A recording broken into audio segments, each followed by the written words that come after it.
Galera, estamos no ar. Você aí que está Galera, tá todo mundo aí, ok? Estamos no ar já. Você aqui no Instagram, lá concursos, no meu Instagram, Providência Servidor. Você no canal do YouTube. Um bom dia a todos. Estamos aqui novamente para fazer aquela conversa, aquela palestra ao vivo, onde você pode interagir. O pessoal do Instagram acompanhou aqui um pouquinho dos bastidores da nossa organização.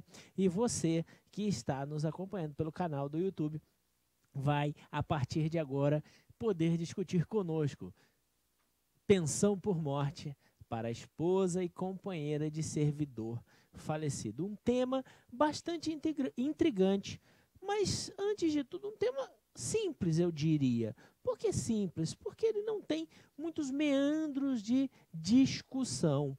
Agora, um tema bastante complexo do âmbito das relações familiares. E nós vamos tentar aqui não falar de relações familiares, é claro, não é esse o nosso objetivo, mas sim poder estar discutindo as questões e algumas questões que podem ser taxadas, que podem ser colocadas como polêmicas sobre a concessão do benefício à esposa ou à companheira, tá? Lembrando a você, se você tiver alguma dúvida, se você tiver algum questionamento, pode parar na hora. Manda aí, a nossa equipe vai estar passando imediatamente e nós vamos estar respondendo. Senão, naquela hora, a gente caminha um pouquinho, interrompe e tira a sua dúvida, beleza?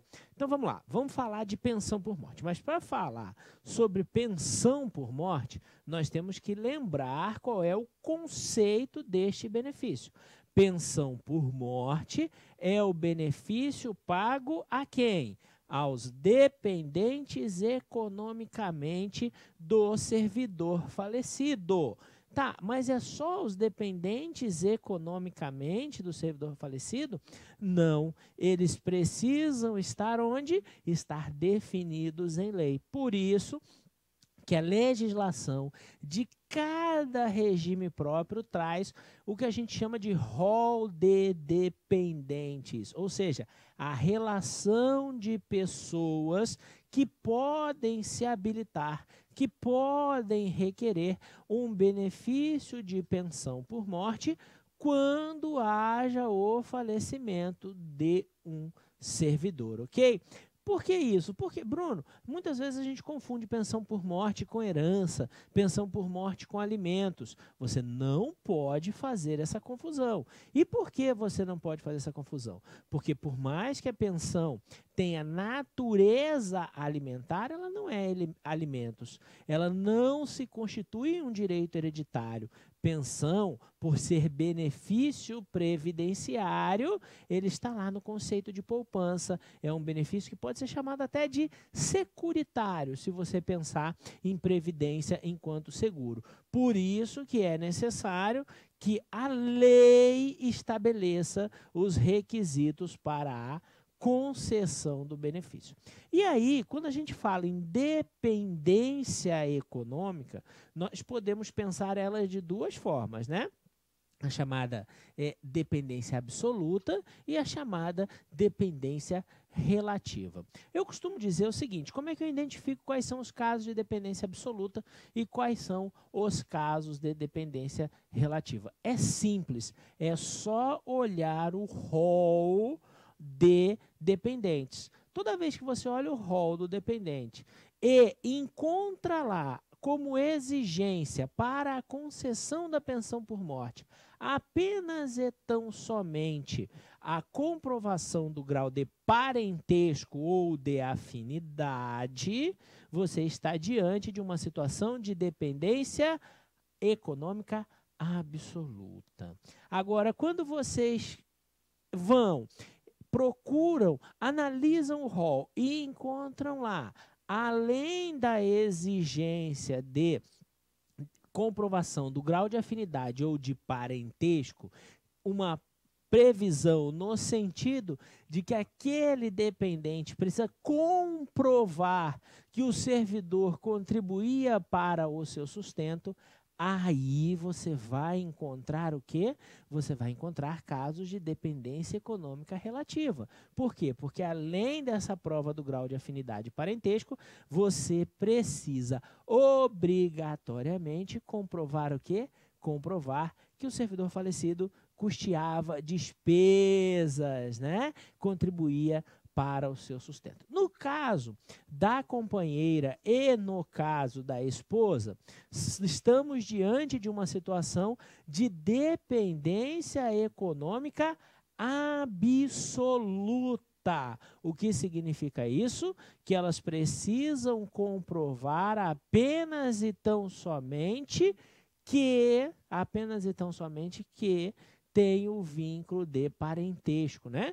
Que são companheiras que têm uma união estável ou que foram casadas com aquele servidor falecido, beleza? E aí é importante lembrar aos senhores ainda o teor da súmula 340 do Superior Tribunal de Justiça, que nos diz o quê?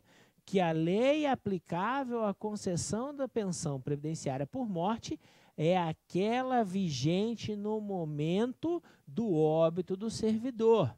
Essa súmula se aplica perfeitamente aos regimes próprios. E aí, partindo dessa premissa, os senhores precisam lembrar o quê?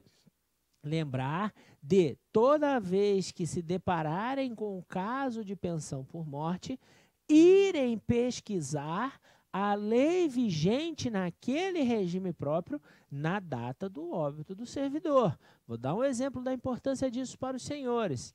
Até 1988, alguns regimes próprios traziam previsões no sentido de que o esposo ou o companheiro só teria, e tudo aí, já vamos fazer um parênteses aqui para dizer que tudo que a gente fala para a esposa e companheira vale também para o marido, né, e para o companheiro. Algumas leis, como eu ia dizendo, trazem a previsão, ou traziam naquela época a previsão no sentido de que o esposo ou o companheiro só faria jus ao benefício se ele fosse inválido. E essas leis vigeram ainda até o advento de novos estatutos, o que ocorreu na década de 90, 91, o que gerou e vem gerando alguma polêmica em sede de Supremo Tribunal Federal, que reconheceu que a partir de 1988, com a edição da Constituição, não poderia haver essa diferenciação. Então, a pensão deveria ser concedida para o esposo e para o companheiro, independentemente da existência de incapacidade, ok? Isso é importante. Você precisa estar atento a esta situação.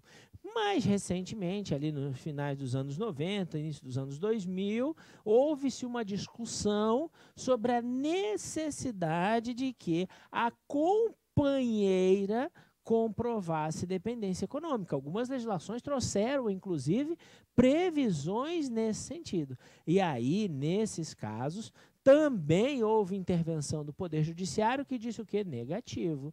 Companheira e esposa estão no mesmo nível, têm o mesmo tratamento. A união estável e o casamento têm o mesmo tratamento jurídico. Então, não pode haver essa diferenciação de exigências, ok? E aí vamos discutir como é que eu faço, como é que eu posso fazer a prova, né? Partindo dessa premissa de que há o mesmo tratamento. Quando eu falo de cônjuge, basta apenas o quê? Apresentar a certidão de casamento. E aqui é importante dizer para os senhores o quê?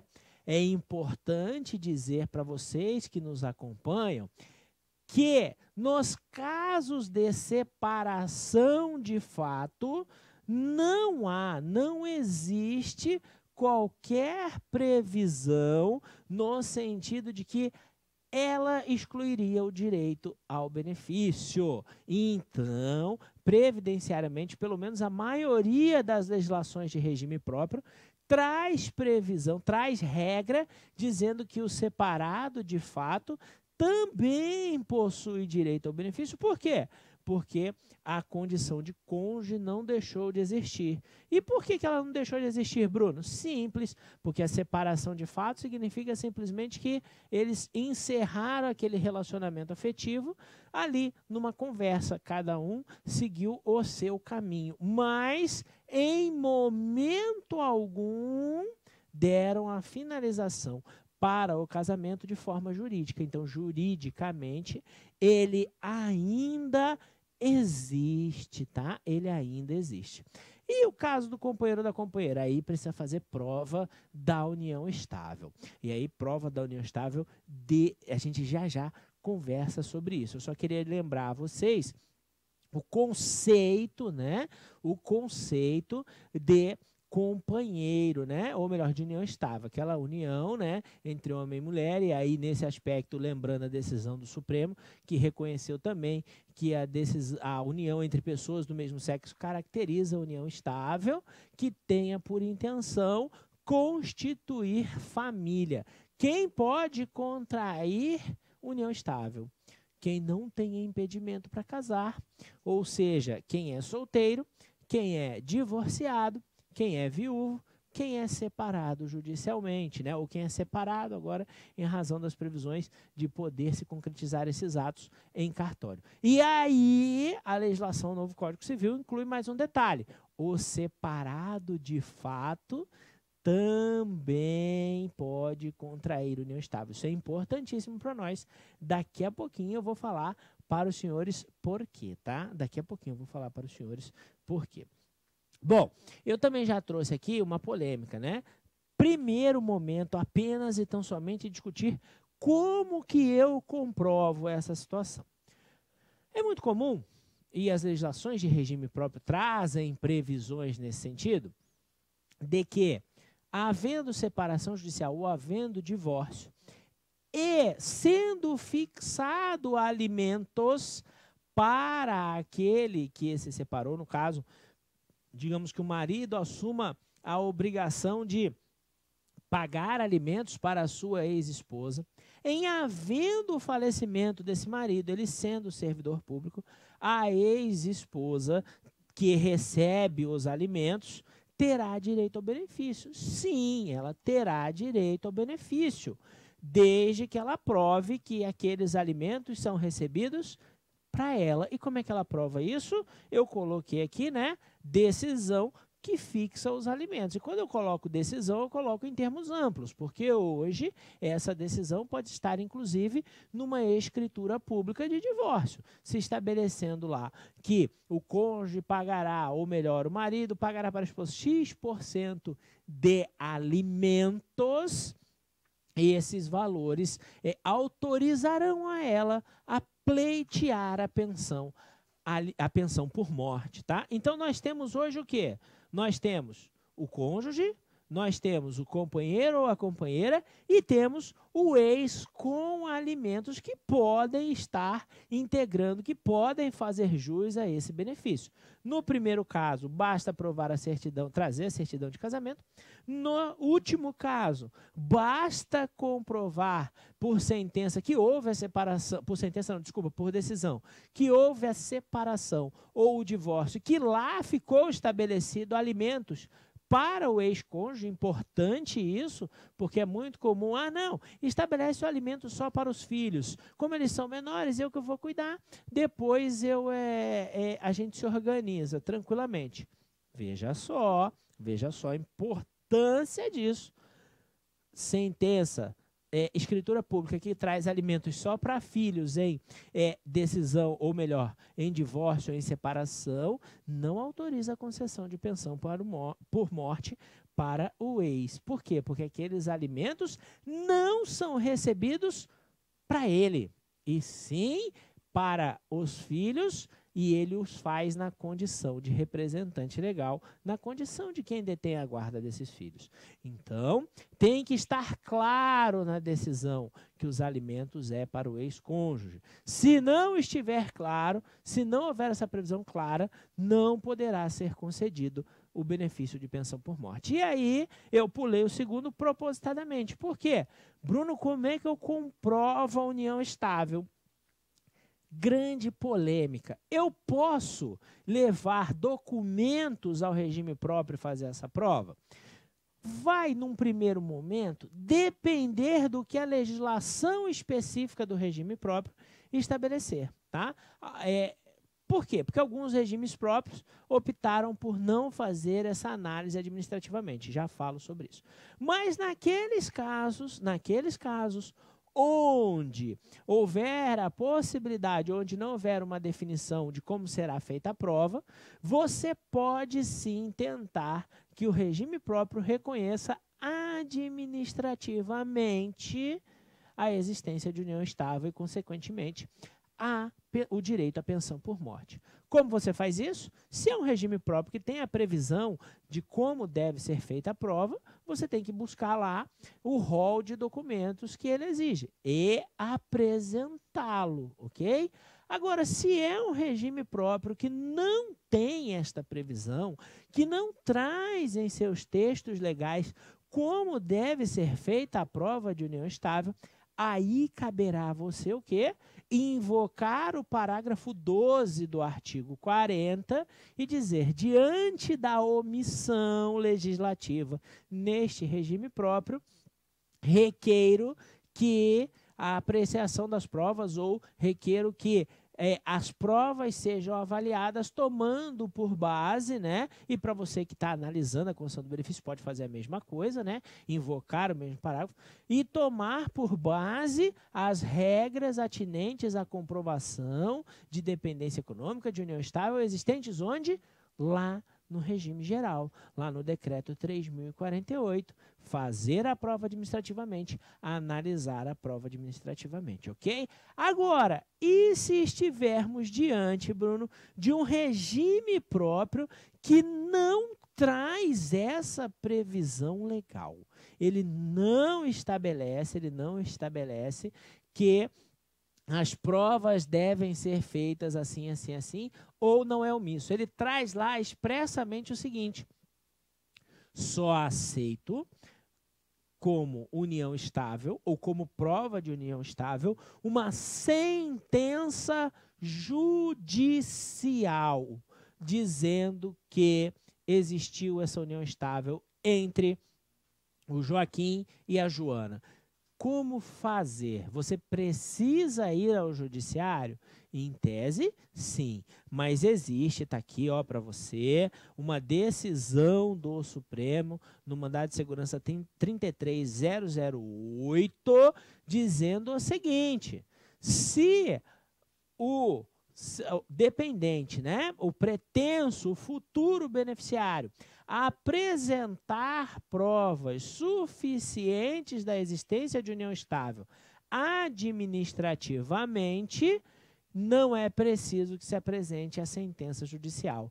Cabe ao regime próprio fazer esta análise.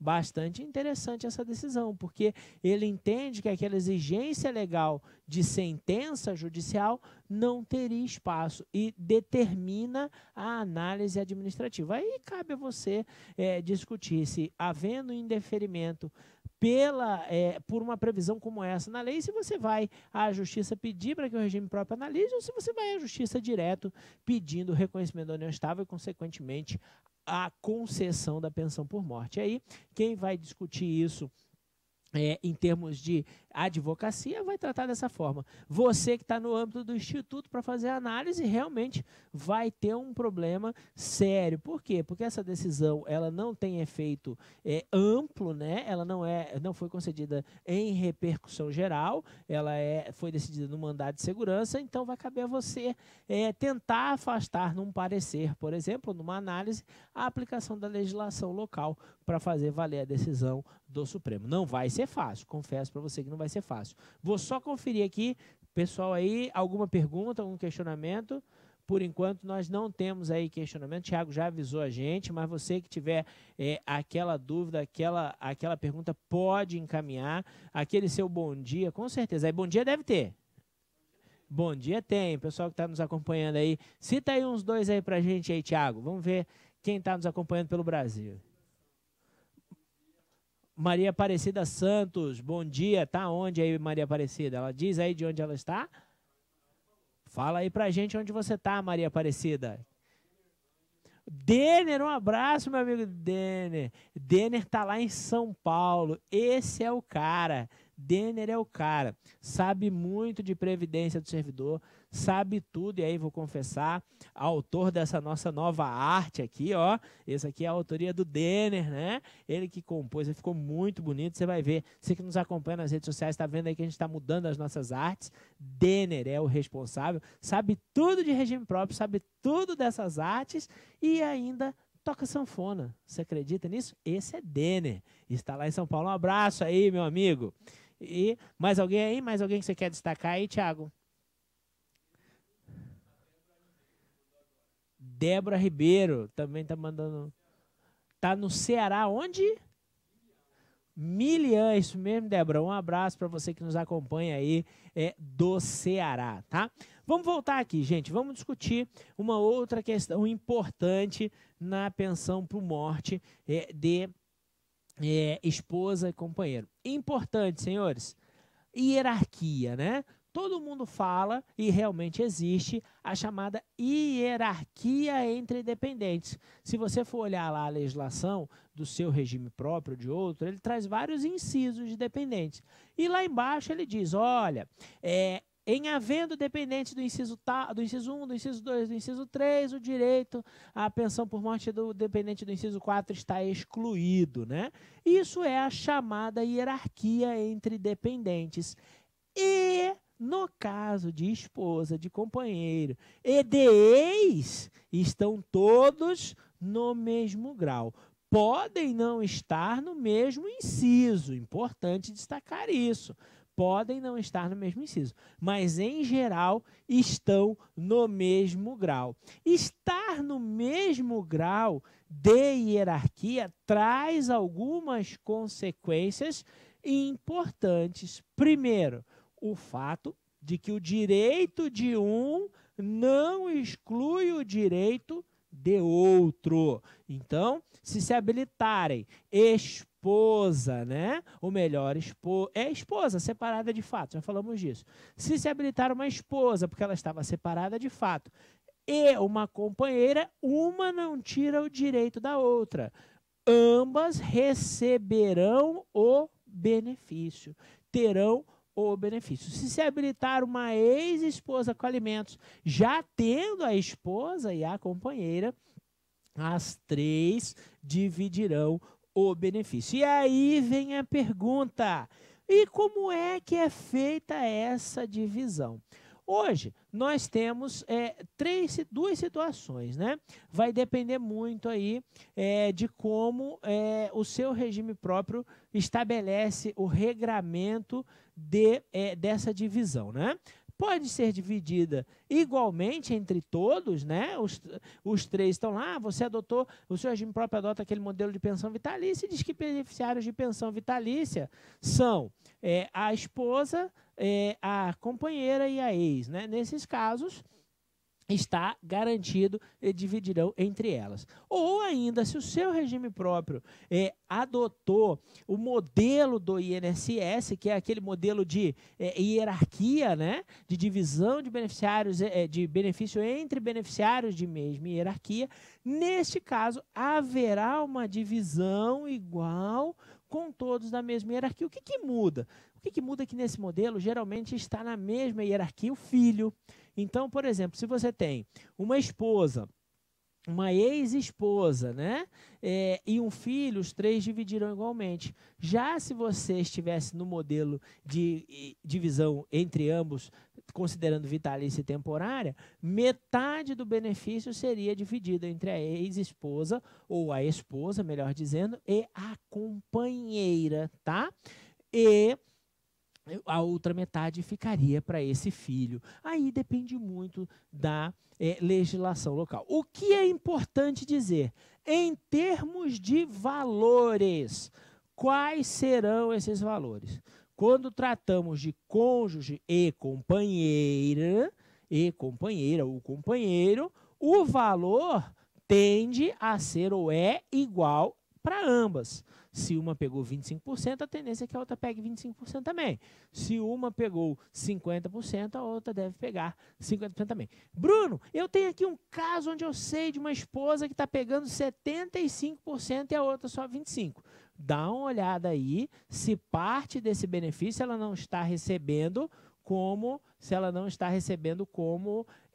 dependente, ou melhor, como representante legal de um filho, tá? Dá uma olhadinha nisso, porque é importante, talvez seja isso que está acontecendo. Agora, para você que está nos acompanhando aqui, é preciso que tomemos um certo cuidado. Tomemos um certo cuidado em que aspecto? Quando falamos da pensão para a ex. Por quê? Porque a maioria dos regimes próprios não traz previsão expressa para a ex que recebe alimentos.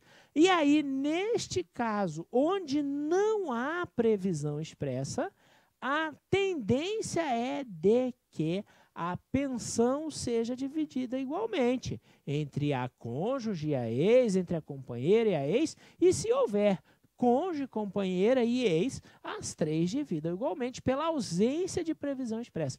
Isso significa, então, Bruno, que pode acontecer desta pensionista ter um aumento naquilo que ganha? Sim, a pensão alimentícia dela poderia ter um valor e, em razão da divisão da pensão por morte, ganhar outro valor. Mas isso está errado, Bruno.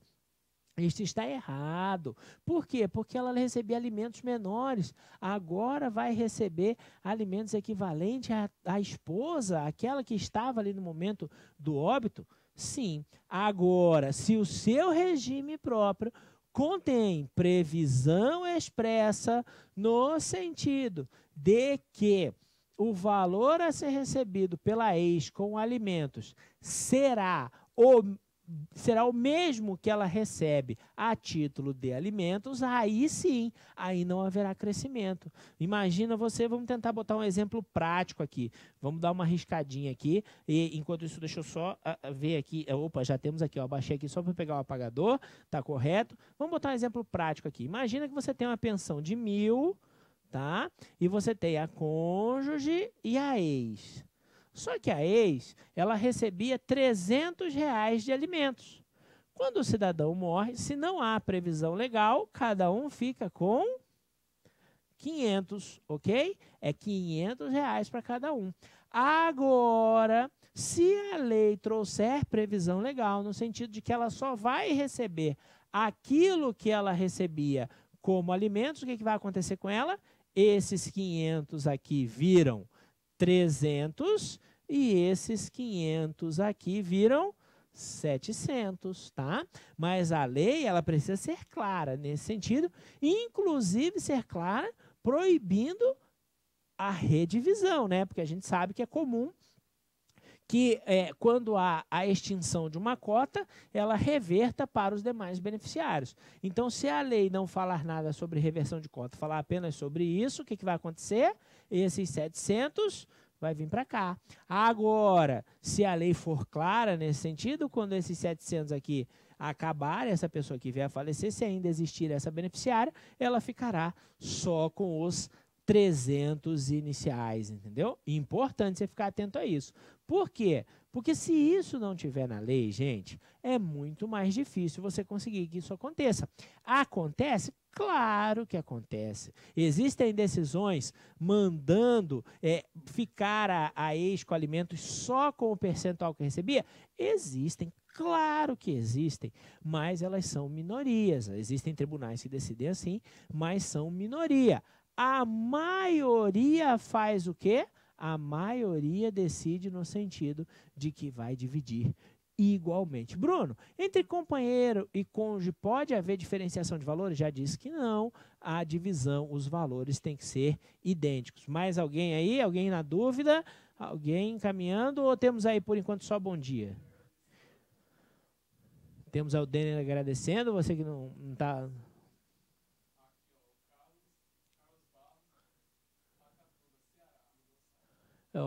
Carlos Barros aí do Ceará também, de Pacatuba, mandando aí um bom dia para você aí também, Carlos. Chegou aqui alguma coisa nova? O que chegou? Bom dia, Bárbara, Débora, todo mundo aí mandando o seu bom dia.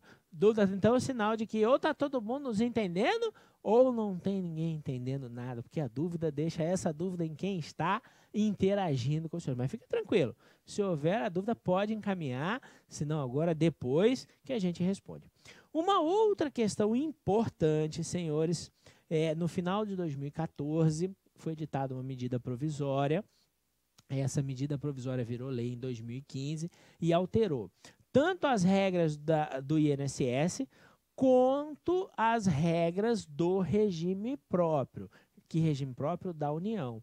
Estabeleceu carência para concessão de pensão por morte, estabeleceu prazos para concessão e eu trouxe aqui, inclusive, a tabela, né? Por quê? Porque lá no regime próprio da União acabou a pensão vitalícia como regra para o cônjuge. Agora, a pensão só é vitalícia se o cônjuge tiver mais de 44 anos no momento do óbito do servidor. Então, o cônjuge que ficou vivo só receberá pensão vitalícia se no momento do óbito do servidor ele tiver mais de 44 anos. Fora isso, temos a tabela que o benefício pode durar 3 anos, 6 anos, 10 anos, 15 anos ou 20 anos, dependendo da idade do cônjuge sobrevivente.